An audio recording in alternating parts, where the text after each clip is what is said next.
Amigos, bienvenidos a los 49ers, presentado por Cisco. Les saludamos Jesús Zárate junto a Carlos Ayustes para analizar todo lo que ocurrió en el juego de San Francisco contra Jacksonville en la semana 4. ¿Cómo estás, Carlos? Pues yo creo que como todo el Faithful y como el equipo en general, ¿no? Con un tanto sentimiento de frustración, porque era un partido que, curiosamente, a pesar de los errores, porque la verdad es que no se jugó bien, o sea, así en punto final, no se jugó bien.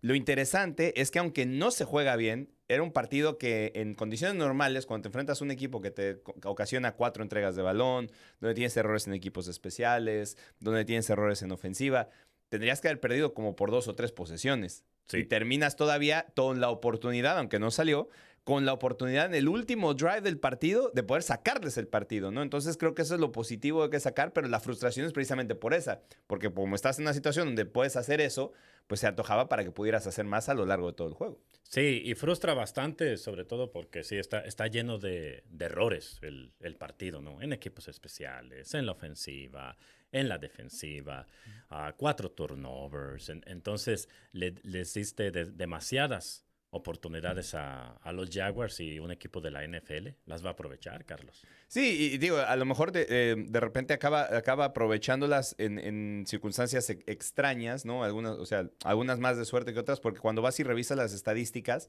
también, o sea, sí termina siendo un partido desastroso por el resultado y por cómo se da, pero dominaste en tiempo de posesión, dominaste en primeros downs, o sea, tampoco fue como que el equipo no tiene armas o que no tuvo ninguna respuesta y realmente le pasaron por encima. Y yo creo que esa es la parte que lo hace más frustrante, porque a veces cuando te pasan por encima dices, ¿sabes qué? Hoy es día de voltear la página y hacer como que eso nunca sucedió o no hay nada que sacar de este partido más que estas cosas que normalmente se combinan errores, ¿no? No normalmente es que el otro equipo te pase por encima porque es mejor, pero cuando llega a pasar que el otro equipo es mejor, entonces dices, bueno, esto es lo que tengo que trabajar, porque no es precisamente un error, simplemente fueron mejor que nosotros. Así es, porque estaba observando, ¿no? Siempre en cada partido tenemos las notas del juego, algo que destacó. Y Brock Purdy, yo sí lo noté fuera de ritmo, ¿no? Porque hay que considerar algo muy importante, ¿no? Previo a la semana contra los Cardenales, él estuvo limitado Mm. miércoles, jueves y viernes. Y no jugó. Después, y no jugó. Luego, previo a esta semana que acaba de pasar, ¿no? Contra los Jaguars, limitado miércoles, limitado el jueves y el viernes en el reporte oficial apareció practicando por completo, pero sabemos que el viernes ya es un ensayo nada más ligero, ya no es una Ujú. práctica tan larga. Normalmente todo tu plan de juego lo estableces desde el miércoles y especialmente el jueves, ¿no? Que es como el día un poco más largo, al menos así funciona, ¿no? En las Ujú. prácticas de la NFL. Y entonces eso afecta, Carlos, eso afecta porque también llegas con muchos de tus receptores, e incluso llegó Ricky Pearsall cuestionable, Jawan Jennings al final se terminaron jugando, pero luego durante el partido también se te lesionan. Jawan regresó, Ricky intentó regresar, pero luego tuvo que abandonar el partido. Entonces, todo eso influye y también la línea ofensiva pues tuvo un día largo, ¿no? Donde permitieron 16 presiones y considerando todo eso, pues afecta porque, y también me llama la atención, a pesar de todo eso, las 2 intercepciones obviamente también de Brock Purdy, que no todo es culpa de él, ¿no? Ujú. Incluso McCaffrey dice que él siente que la que se le desvíen las manos, dice, yo siento que sí la pude haber Ujú. atrapado, ¿no? Y si la atrapaba, ves tú la jugada y ya no había nadie. Nadie enfrente. ¿Quién podía detenerlo? Entonces estamos hablando ayer de un touchdown. La de Kendrick Bourne en el tercer cuarto. Kendrick Bourne, de hecho, le soltó 2 pases a Purdy y esa del tercer cuarto pega bastante porque yo la pongo junto con la ¿te acuerdas la del fumble de Luke Farrell, ¿no? Ujú. Pierde el balón Luke Farrell, la recuperan los Jaguars y en la siguiente jugada anotan inmediatamente con Etienne. Entonces ahí tienes como un doble impacto, ¿no? Luego viene esa de Kendrick Bourne en el tercer cuarto, la suelta como a la mitad y quizás hubiera anotado también, o por lo menos los dejaba allí por la 15, la Ujú. 10 de los Jaguars, ya muy cerca de anotar. Suelta ese pase Kendrick Bourne. San Francisco tiene que despejar y es donde le anotan ese touchdown en el regreso del despeje de 87 yardas. Entonces son jugadas que te cambian totalmente el rumbo del partido. Y a pesar de todo eso, viendo aquí los números de Brock Purdy, de hecho, empató ya a Jimmy Garoppolo en partidos lanzando al menos para 300 yardas.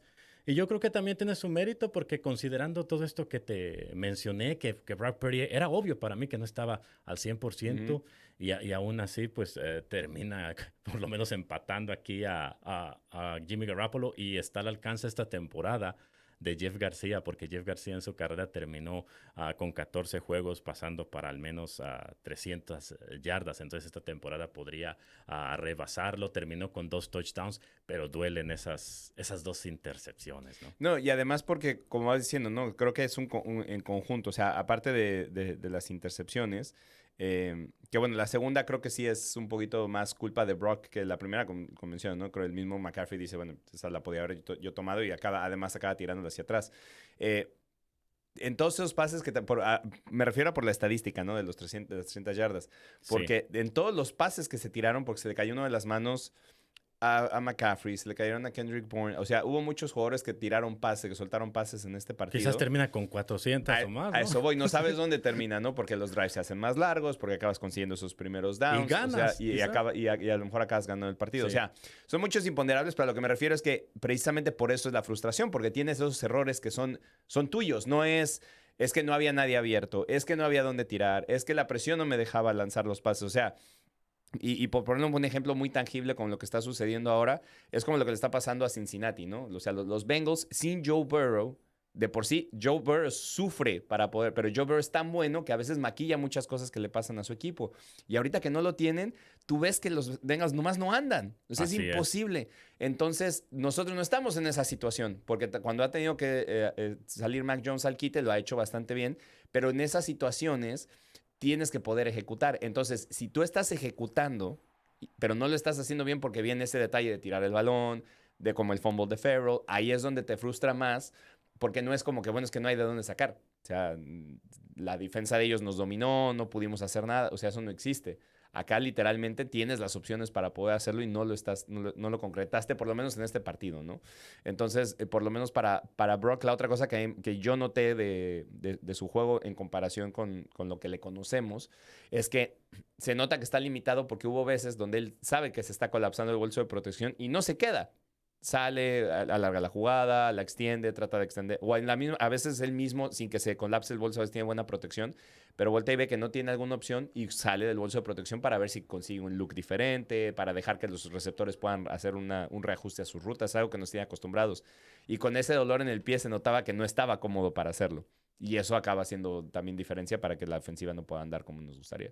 Así es, y también me gustaría hablar de McCaffrey, ¿no? Porque en este partido, con todas las lesiones a los receptores, pues McCaffrey siempre aparece por aire, por tierra, siempre contribuye, ¿no?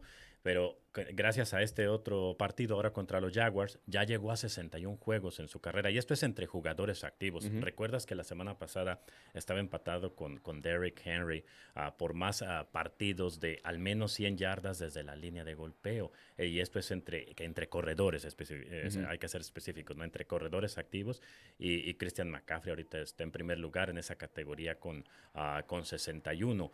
Lo único que, hablando de McCaffrey, y esto es de todo el equipo, ¿no? La línea ofensiva, el juego terrestre sigue sin poder establecerse y eso también ha sido un problema. Sí, y ese es todo de la línea ofensiva, ¿no? No ha podido abrir esos espacios para que Christian los pueda aprovechar. También haciendo comparaciones odiosas, hablamos que esa es la gran diferencia de por qué los Eagles pudieron ser campeones el año pasado. O sea, tú tienes un corredor elite, ¿no? Hay varios equipos en la liga que tienen corredores elite, no son muchos, ¿no? Porque también no es como que estos jugadores se dan en maceta, pero cuando tienes un Derrick Henry, un Saquon Barkley, un Christian McCaffrey, tienes que poderlos ayudar. O sea, ellos van a poder explotar el hueco, van a poder dar lo suyo, después viene la elusividad, lo que quieras, pero ese primer movimiento de la línea de golpeo, entre más limpio puedan pasar por ahí, más opciones tienes para que el jugador estrella pueda entrar ya con carrera, pueda entrar con inercia y pueda comenzar a hacer lo que él sabe hacer. Entonces, por eso la comparación odiosa. El año pasado, literalmente, Saquon Barkley tuvo avenidas todo el año y por eso pudo conseguir 2,000 yardas. El año que McCaffrey tiene en el 2023 era precisamente porque en el juego terrestre se jugaba muy bien. Se decía, había muchos espacios, había espacios para correr y McCaffrey los estaba explotando. Cada vez que había un hueco, lo explotaba. Y a veces no eran muy grandes, no tenía que ser una avenida, pero ese espacio que tenía lo explotaba. Y en esta línea, en esta nueva línea ofensiva, no ha podido encontrar esos espacios. Entonces, lo ves que normalmente choca, ¿no? En ese primer contacto con la línea de golpeo, o tal vez consigue 3 o 4 yardas, pero no ha podido tener una de esas jugadas explosivas porque no se ha podido establecer ese tipo de jugada, ¿no? Incluso jugadas donde puede cortar por la esquina, no ha podido encontrarla tampoco con los receptores. Entonces, creo que es chamba de todo el equipo poderle ayudar a McCaffrey a que pueda conseguir eso. Y porque además es importante para el equipo, porque si te están constantemente corriendo el balón y te están consiguiendo chunks grandes, pues te vas cansando, ¿no? Te vas menguando. Y sobre todo porque además no lo tiene que hacer Christian solo. O sea, sabemos que Christian solo, pero Brian Robinson es un gran corredor, ha hecho las cosas bastante bien, ¿no? Cuando le toca entrar. Y lo puedes usar tranquilamente. Lo vemos que hay veces que entra y lo hace, ¿no? Entonces, sí creo que tiene que ajustar, sobre todo en la línea la ofensiva. Y no nada más en eso, también la protección en pase, ¿no? Creo al final de cuentas esa última serie. Y ojo, también hay que darle su mérito a los Jaguars, porque o sea, no hemos hablado mucho de ellos, pero creo que hay una parte que creo que la defensiva de los Jaguars, yo creo que mucha gente cree que es peor de lo que es. O sea, la defensiva de los Jaguars es muy buena. Ah, claro, claro. O sea, claro, la presión al mariscal la presión es de lo mejor que hay. La presión al mariscal, sus linebackers que tanto juegan juego terrestre como en cobertura. La prueba está que, como leen esa segunda intercepción de Brock, ¿no? Cómo van en cobertura, los corners, los safeties, o sea, creo que si hay una parte que puede hacer que los Jaguars, sobre todo en el AFC South, que no es como que una de las más poderosas, los Jaguars con esa defensiva podrían meterse a los playoffs. Ah, por supuesto, sí, totalmente de acuerdo. Y bueno, antes de dejar a la ofensiva, Carlos, y pasar a la defensiva, Jake Tonjes me está gustando dentro de lo positivo, ¿no? Que dejan los partidos, ya sea una derrota, o como en este caso una derrota, obviamente, una derrota o victoria.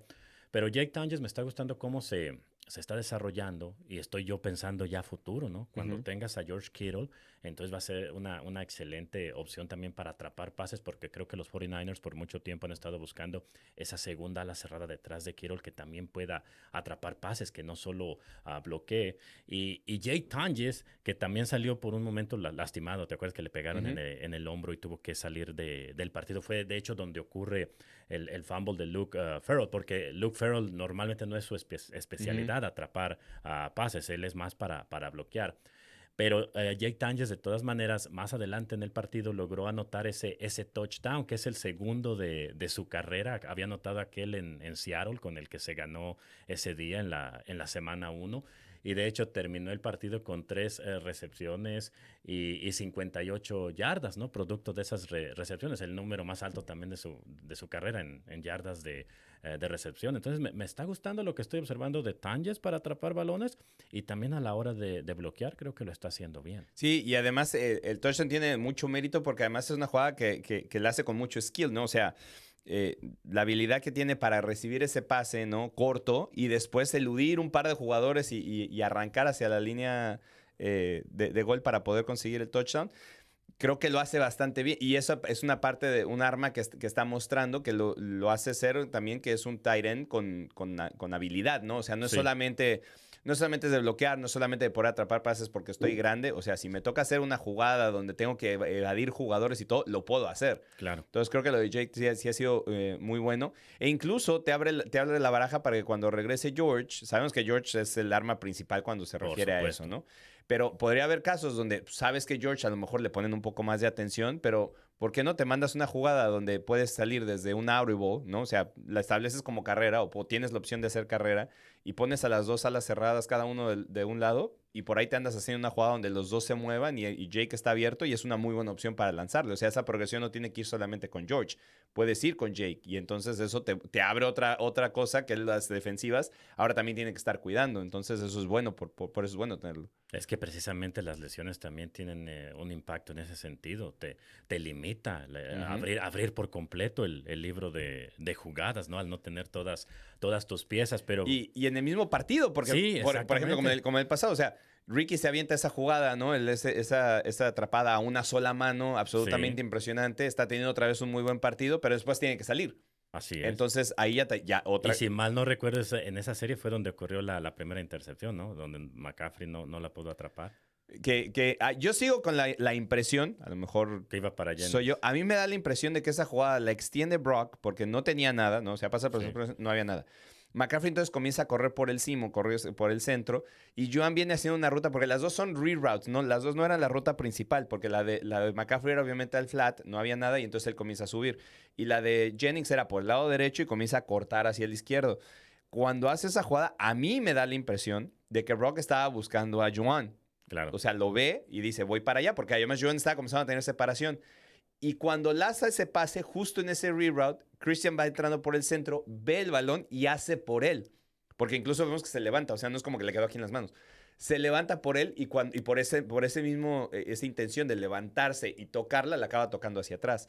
Pero a mí me da la impresión de que ese pase no iba para él. A mí se me hace que se mete en el camino de ese pase que iba para Joan, que si hubiera conseguido Joan ese pase estaba en la yarda 5. Entonces, tío, esas son las cosas que también de descoordinación que te da un mal partido y que termina siendo desastroso al final. Así es, y ahora del lado de la defensa, pues también hubo muchos errores, ¿no? De hecho, no pudieron detener la carrera, 124 yardas por tierra para ETN, y gran parte de esas yardas pues las adquieren ese touchdown, Sí, ¿no? sí. De La mitad. 48, así es, pero de cualquier forma, el mismo Fred Warner lo dijo, ¿no? Después, dice, después en el segundo tiempo me gustó un poquito mejor el trabajo, pero en general mencionó que no estaba contento, ¿no? Con el trabajo que había hecho la defensiva.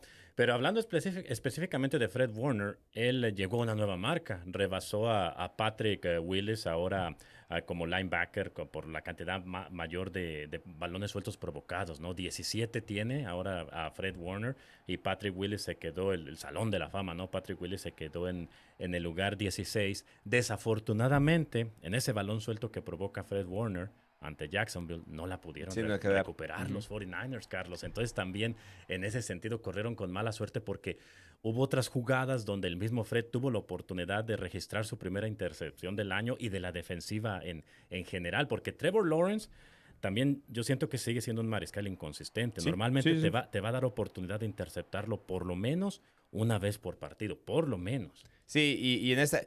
La primera creo que es un poquito difícil porque Sí. hay que acordarse que ese balón choca está muy bien marcado. No me acuerdo quién es el que está marcando al receptor de Jacksonville, pero cuando compite por esa pelota, la pelota acaba saliendo hacia arriba. Y Fred, porque te digo, cuando es uno en cámara lenta, uno piensa que tienen todo el tiempo del mundo para hacerlo, pero Sí, la realidad. no es tan sencillo. Pero la realidad es que ya se había pasado Fred en esa jugada, porque Fred iba hacia el otro lado, estaba buscando si iba a venir el corte. Entonces va corriendo, viene el toque y entonces él ya pasándose trata de estirar la mano hacia atrás y ya no se puede caer con ella, ¿no? Aunque tenía la posibilidad de hacerlo. Después creo que hubo otra que también le pasó por enfrente que también la acaba como arañando, tampoco le quedó tan corta, pero tiene las manos ahí, ¿no? Entonces, de repente también es parte de un poquito de mala suerte, ¿no? Porque, por ejemplo, una de estas intercepciones, a veces acabas tocando el balón, la pelota vuelve a salir hacia arriba y eso te da suficiente tiempo para reacomodarte y conseguirla. O en el caso del fumble, yo le decía, justo venía, porque no es normal que haya dos receptores en un espacio tan cortito que vengan tan pegados. Y aquí el receptor, había otro receptor de Jacksonville que venía corriendo justo detrás de esa ruta. El balón le acaba pegando en las piernas, él no sabe dónde está y cuando se da la vuelta porque siente el balón y no sabe dónde está, el balón acaba cayéndole en el pecho. O sea, hay cosas que Sí, también de repente, o sea, porque la pudo haber pateado y pudo haber salido hacia el otro lado, pero no, acaba saliéndole hacia arriba y se queda con ella no sabiendo ni dónde estaba el balón. Entonces, eso es parte de también la dosis de mala suerte que ya se te junta con todo lo demás, ¿no? Pero yo creo que, hablando específicamente de Fred sigue demostrando, ¿no? Porque es un líder, porque es parte importante de la defensa, pero al mismo tiempo también te demuestra lo importante que es que no esté Nick Bosa.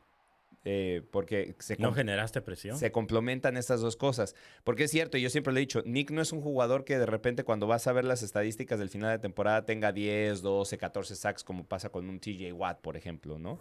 O un Myles Garrett, ¿no? El mismo Trey Hendricks. El mismo Trey Hendricks. No tienes esos números, pero el impacto que tiene para el resto de la defensiva es muy notorio y lo notamos ahora, ¿no? Tanto para el juego terrestre, que ayuda a sus compañeros a que lo puedan, aunque por ejemplo la temporada no se pudo hacer en general, o sea, tampoco lo va a hacer todo Nick, pero esas presiones sobre el mariscal son las que además no te dejan precisamente a tener ese tipo de oportunidades, porque los mariscales que son más inconsistentes, cuando sienten ese peso de Nick Bosa enfrente, tienden a acelerar esa toma de decisiones y tienden a cometer esos errores. Ahora Trevor no tuvo que sufrir eso. y eso también le ayudó para poder concretar un poquito con más calma. Sí, de hecho hay un dato que pesa mucho, ¿no? Sobre la línea defensiva y la defensiva, ¿no? Que no, es la primera vez desde el 2015 en un juego en septiembre 20 contra Pittsburgh, que los 49ers desde entonces, en este juego, en ese entonces no registraron ni sacks ni golpes al mariscal, y ahora contra los Jaguars ocurrió lo mismo. Entonces eso también fue un problema, pero uno de los puntos también brillantes, además de ese balón suelto que provocó a Fred Warner y esa nueva marca que registró, pues sigue siendo Dee Winters. Dee Winters es cierto que tuvo por allí un face mask también, pero él lideró al equipo con tacleadas, con 10, Carlos. De hecho, es la primera vez que llega a 10 tacleadas en un partido. Dee Winters además registró también un pase defendido. Entonces, eso me está gustando también el trabajo que está haciendo Dee Winters. Pero luego también tenemos que hablar de los equipos especiales, ¿no? Los equipos especiales tuvieron también un día muy largo contra Jacksonville, y en parte pues también es la razón por la que se pierde, ¿no? Sí, porque si lo vas a ver desde ese punto de vista, pues esos últimos puntos que suben al marcador literalmente los suben en esa jugada. Sí. No lo hace la ofensiva de los Jaguars, ¿no? Que creo que hasta cierto punto la defensa había mantenido al equipo dentro del partido, ¿no? Con todos los errores, porque para mí el error principal de la defensa, porque es muy parecido al de los equipos especiales, es esa jugada inmediatamente después de la de Kendrick Bourne. Y antes de irse al medio tiempo. La de Farrell, ¿no? No, es así, pero también te acuerdas que antes de irse al medio tiempo permitieron que me parece que fue Tuten de los Jaguars, que llegara prácticamente hasta la mitad del campo, y entonces eso le dio la oportunidad a Jacksonville de patear ese gol de campo, ¿recuerdas? Pero digo, la defensiva tuvo ese lapso en esa jugada después del fumble, donde permiten que Etienne se vaya a 48 yardas, ¿no? Que fue la única jugada grande realmente que entregaron, pero termina en puntos. Entonces, sí, con los equipos especiales pasa igual. Los equipos especiales no se pueden equivocar en todo el partido, porque una jugada donde se equivoquen acaba registrándose puntos, ¿no? Entonces, ese lapso, aunque, ojo, y no es una justificación, pero creo que sí se vuelve un punto importante. Yo sigo creyendo que en esa jugada hay un bloqueo por la espalda muy fuerte sobre el gunner del lado izquierdo. No, incluso hay controversia también si regresamos a la defensa, la intercepción. Sí, total. Eso lo está dejando como de lado. Como cereza en el pastel. Pero es que el problema es que, por ejemplo, la de Stout, entre comillas, no se marca. Sí es cierto que tiene un impacto fuerte por donde Stout había recuperado el balón y a donde había llegado, porque te dejaba en zona roja. Pero al final de cuentas, después la defensiva volvió a hacer el trabajo y los volvió a parar. O sea, sí es una jugada que tiene un impacto, pero no tiene un impacto directo en el marcador, ¿no? Al final de cuentas. Porque de todas maneras tenía que anotar la ofensiva. O sea, había muchas que tenían que pasar después de la intercepción. Sí. Acá sí es un resultado directo, porque si no viene ese bloqueo por la espalda y lo alcanzas por lo menos a tocar, olvídate que lo taclees. O sea, si lo tacleas de frente, pues que mejor, ¿no? Esa es la idea, ¿no? De esa jugada. Pero supongamos que no. Pero lo haces que se detenga y tenga que arrancar, dejas que el bloque que viene defendiendo se organice un poquito más y no haya ese espacio para que pueda correr, porque además no corre ya con inercia, porque tuvo que frenar y tuvo que arrancar de nuevo. No lo hace uno solo. A mí me parece que es un bloqueo por la espalda que los oficiales no marcan, y eso le abre la puerta, porque en cuanto lo manda volando, tiene todo el espacio enfrente de él. Entonces, no sé, o sea, a lo que me refiero es que si yo tengo que ir a analizar la jugada como coordinador de equipos especiales, obviamente sí hay puntos de, bueno, tenemos que estar atentos en caso de que eso pueda suceder, pero también es cierto que si no te marcan algo de ese tamaño, pues, tampoco vas a sacarle mucho encima a tus jugadores. No sé si me explico. O sea, no, claro. Si es un error de ese tamaño de los oficiales, pues dices, bueno, o sea, no sé qué tanto nos equivocamos nosotros, porque esa jugada ya estaba hecha y yo mandé al gunner y lo tenía de frente y le iba a dar, y ¿qué pasó, no? Claro, y ahora lo que preocupa siguen siendo las lesiones, porque estás en una semana corta. Incluso el mismo Kyle Shanahan. ¿Y qué partido? Sí, contra un equipo difícil como los Rams y de visitante. Y dijo Kyle Shanahan que habló con Brock Purdy, ¿no? La noche del domingo, y que su mariscal le dijo que comenzaba a sentir dolor en el dedo del pie. Y luego la mañana del lunes también llegó a las instalaciones de los 49ers con dolor en el dedo del pie. Entonces, sinceramente, yo pienso que no va a jugar contra los Rams, porque lo que decía Shanahan, si el lunes, a veces es normal que tus jugadores lleguen adoloridos, ¿no? Después del domingo. Pero dice, pero están en una semana normal donde juegas hasta el siguiente domingo, entonces no te preocupa tanto porque hay más días para que se recuperen. Aquí, los martes, normalmente es día de descanso para los jugadores y los 49ers tienen que practicar en martes, incluso alteran todo el calendario, Ujú. la práctica es más tarde, hasta las 5 de la tarde, y es básicamente algo también ligero, similar a la práctica del viernes. Lo fundamental en una semana corta es el descanso, pero la lista de jugadores que aparecen en el reporte de lesionados de los 49ers es larga porque también los lunes los equipos no practican, Ujú. pero publican una estimación de qué es lo que hubiera sucedido si hubieran practicado. Entonces, de acuerdo a la lista que observamos, que publicaron los 49ers, tienen muchos jugadores que no practicaron, otros que estuvieron limitados. Mira, por ejemplo, lo de Brock Purdy no hubiera participado si hubiera habido práctica el lunes por ese dolor en el dedo del pie. La buena noticia, que el segundo mariscal, que es Mac Jones, y que ya se ganaron 2 partidos con él, si hubiera habido práctica el lunes, de acuerdo a este reporte, Mac Jones se hubiera estado practicando completamente Eso es debido muy bueno, a sí. la rodilla. Entonces, esas son buenas noticias porque por lo menos puedes confiar en Mac Jones si Purdy no está disponible el jueves. Pero hay preocupación también, especialmente con Ricky Pearsall. Dijo Shanahan que no les preocupaba que fuera una lesión a largo plazo, Ujú. pero como el partido es en jueves, entonces quién sabe y llegue a jugar el jueves, porque Ricky no hubiera practicado debido al problema en la rodilla. Y Jawan Jennings, pues ahora le agregas otra lesión. Por lo menos ya no veo aquí la del hombro. ¿Te acuerdas que hubo varios días que aparecía con tobillo y hombro? Hoy ya nomás tiene tobillo y las costillas, ¿no? Que se lastimó contra los Jaguars. El Pero golpazo de ese que todas le maneras, metieron. siguen siendo dos lesiones con las que está batallando Jawan Jennings, y también él no hubiera practicado si hubiéramos tenido práctica el lunes. Entonces ahí estamos hablando de 2 de tus receptores principales. Incluso Dee Winters, que lo señalábamos ahorita como uno de los puntos brillantes de la defensiva, aparece aquí como que hubiera estado limitado por algo allí en la rodilla. Luego hay otros jugadores, obviamente como CJ West, que no jugó por lo del pulgar. Renardo Green, que se perdió el partido contra los Jaguars por la lesión en el cuello. Él hubiera estado limitado. Robert Bill, que apenas lo acabas de promover de la escuadra de práctica, y él no hubiera practicado por un problema en el tobillo. Entonces, las lesiones, incluso Michael Williams, también mucho ojo con esta. Michael Williams sí hubiera practicado, pero limitadamente porque aparte de lo de la muñeca Ujú. que lo sufrió contra los Cardenales y que de todas maneras logró jugar para este partido, y ese partido también de Cardenales lo terminó, pero aquí le agregan algo ahora en el oblicuo, Carlos. Entonces, mucho ojo a todas estas lesiones. También veo aquí a Colton McKivitz, aunque él sí hubiera practicado supuestamente de manera completa, ¿no? Por una molestia ahí en la pantorrilla. Pero la lista, a lo que quiero llegar con esto es que cada partido, cada semana, la lista de lesionados crece, Carlos. O se mantiene con muchos nombres, ¿no? O Sí. unos que regresan, ¿no? Ricky no ha podido salir de ella completamente.